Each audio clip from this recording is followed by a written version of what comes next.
Okay, guys, I have finished coloring in my Scarecrow. It's a little hard to see the peach color thanks to the camera. So when it's down, it looks like it's white, but I colored his skin in peach.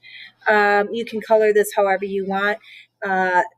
Use different lines to add some kind of fun texture or detail to your shirt. It does not have to look like mine. You could even add different things like suspenders, or maybe change the shape of his jacket. Maybe he has a vest on either side. So you can have a little fun and take some liberty in how you decorate your Scarecrow shirt. What I want to talk to you right now about is the space. So I don't know how to do this with this camera not zooming out any more than it is. So I'm going to turn it sideways a little bit. At least you can see the whole image. Remember we talked about with our pumpkins, we have three-dimensional objects. Like a ball is in the shape of a sphere, and it's three-dimensional. But when we go to put that three-dimensional object onto a two-dimensional paper, unless we do something like adding contour lines or value, it looks flat. It looks like a circle. Same thing goes for creating this illusion of depth inside of our picture.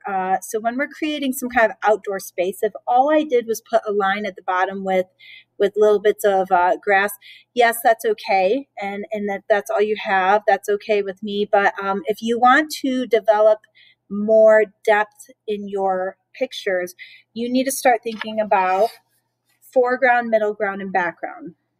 Let me see if I can do it this way. He looks a little shorter, but that's okay. So foreground, middle ground, and background.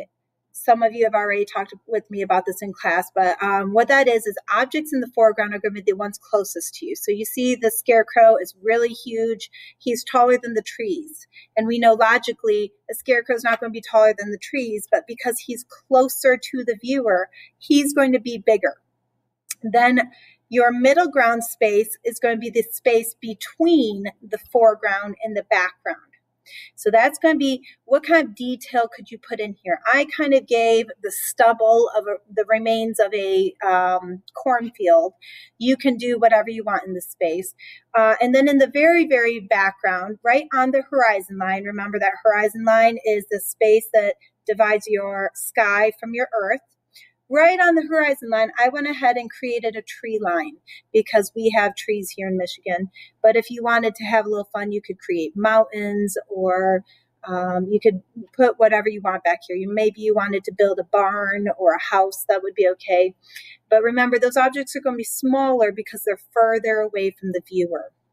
So foreground, middle ground, background.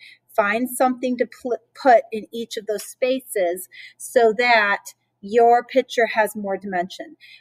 Also, I want to remind you, don't forget to have fun and listen to music when you are doing your artwork. It relaxes your brain. It helps you to focus. I like Classical Goes Pop on Pandora, or you could have mom and dad help you find a radio station, but something that is going to help you relax and enjoy yourself. You have all week to complete this assignment. I am going to go ahead and color this background and take a final picture, and you will see that posted with the assignment. All right. Bye, guys.